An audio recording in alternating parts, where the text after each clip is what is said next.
¿cuáles opciones están disponibles para una persona que tal vez se casó en contra de su voluntad?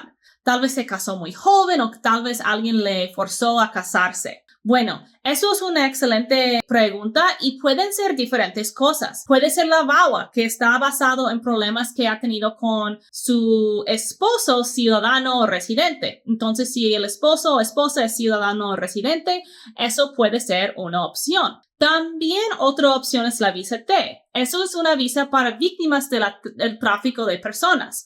Muchas veces, si alguien se casó en contra de su voluntad, casi siempre va a ser tráfico de personas. Entonces, eso es otra opción. Mi punto es, si usted está en esta situación, realmente tiene opciones y son totalmente confidenciales.